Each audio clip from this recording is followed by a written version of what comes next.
তিন চিকিৎসকের পোস্টিং বিতর্ক সংক্রান্ত যে মামলা, সেখানে সিঙ্গেল বেঞ্চের যে নির্দেশ তা বহাল রইল ডিভিশন বেঞ্চেই।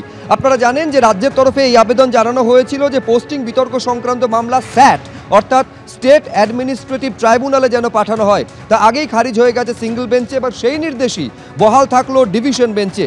এর আগে বিচারপতি বিশ্বজিৎ বসুর নির্দেশ যা ছিল সেটাই বহাল রাখলো ডিভিশন বেঞ্চ, অর্থাৎ অনিকেত মাহাতো, আশফাকুল্লা নাইয়া এবং দেবাশিস হালদারের পোস্টিং সংক্রান্ত যে বিতর্ক এবং তাই নিয়ে যে মামলা, তা নিয়ে সিঙ্গেল বেঞ্চের নির্দেশ ডিভিশন বেঞ্চে বহাল রইল, অর্থাৎ কলকাতা হাইকোর্টে এই মামলার শুনানি প্রক্রিয়া চলবে।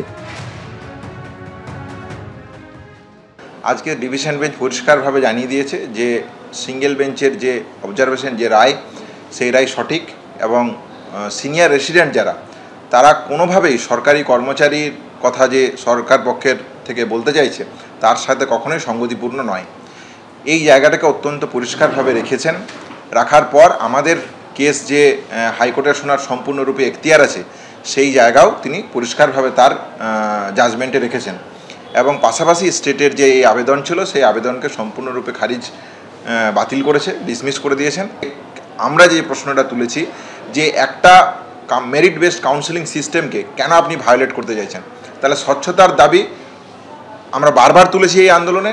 সেই জায়গা থেকেই আমাদের যেটা জায়গা বলার যে আমাদেরকে অতি দ্রুত মেরিট বেসড কাউন্সেলিংয়ের বেসিসে স্বচ্ছ প্রক্রিয়ার মাধ্যমে যে কাউন্সেলিংয়ের মাধ্যমে যে পোস্টিং দেওয়া হয়েছিল সেই পোস্টিংয়ে ফেরত দেওয়া হোক। জুনিয়র এবং সিনিয়র ডাক্তার যারা আরজিকর আন্দোলনের সময় প্রতিবাদী ডাক্তারদের মুখ হিসেবে সামনে দাঁড়িয়েছিলেন, তাদেরকে নোটিশ পাঠানো শুরু হয়েছে কলকাতা পুলিশের তরফে।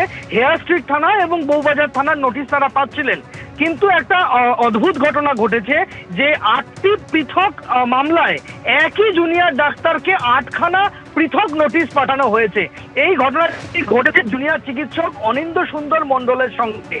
অনিন্দ্য সুন্দর মণ্ডল হেয়ার স্ট্রিট থানার থেকে 8টি নোটিশ পেয়েছেন। এই 8টি নোটিশ 8টি পৃথক এফআইআর এর ভিত্তিতে তাকে পাঠানো হয়েছে।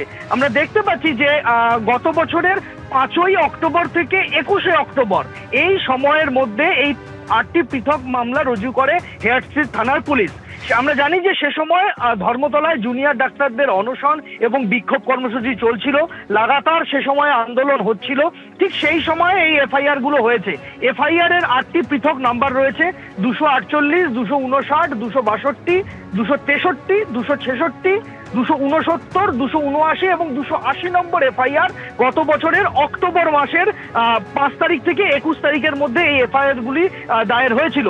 এবং যে যে ধারায় পুলিশ মামলা রুজু করেছে তার মধ্যে আইন অমান্য, জনগণের রাস্তা আটকানো, সরকারি কাজে বাধা, বেআইনি জমায়েত, প্রাণঘাতী অস্ত্র নিয়ে জমায়েত, হুমকি, সম্মিলিত অপরাধ সহ একাধিক ধারায় মামলা রুজু হয়েছে। এই 8টি এফআইআর হয়েছে। আর এই 8টি এফআইআর এর ভিত্তিতে চিকিৎসক অনিন্দ্য সুন্দর মণ্ডলকে 8টা পৃথক পৃথক নোটিশ তার হাওড়ার সাকরাইলের বাড়িতে পাঠানো হয়েছে হেয়ার স্ট্রিট থানার তরফে, এবং বলা হয়েছে যে তাকে আগামী 20 তারিখ, মানে চলতি মাসের 20 তারিখ 20শে অগস্ট তাকে হাজিরা দিতে বলা হয়েছে হেয়ার স্ট্রিট থানাতে। প্রত্যেকটা এই 8টা নোটিশের 8টাতেই কিন্তু তাকে 20 তারিখই হাজির হতে বলা হয়েছে থানাতে।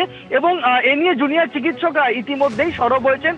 ওয়েস্ট বেঙ্গল জুনিয়র ডাক্তার ফ্রন্টের দাবি যে আরজিকর কাণ্ডের 1 বছর হচ্ছে, তার মুখে দাঁড়িয়ে এই নোটিশ তাদের আন্দোলনকে বানচাল করার একটা চেষ্টা বলে তারা মনে করছেন, একটা ষড়যন্ত্র বলে তারা মনে করছেন।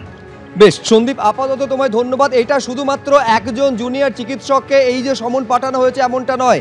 এই আরজিকর কাণ্ডের 1 বছরের মধ্যে একাধিক জুনিয়র এবং সিনিয়র চিকিৎসককে সমন পাঠানো হয়েছে। শুধুমাত্র হেয়ার স্ট্রিট থানা নয়, বউবাজার থানা থেকেও এই সমন পাঠানো হয়েছে জুনিয়র এবং সিনিয়র চিকিৎসকদের। জুনিয়র চিকিৎসকেরা বলছেন যে আইনি পরামর্শ নিয়ে তারা থানায় যাবেন, প্রতিহিংসাতেই থানায় তলব করা হয়েছে বলে এমনটা দাবি জুনিয়র ডাক্তারদের।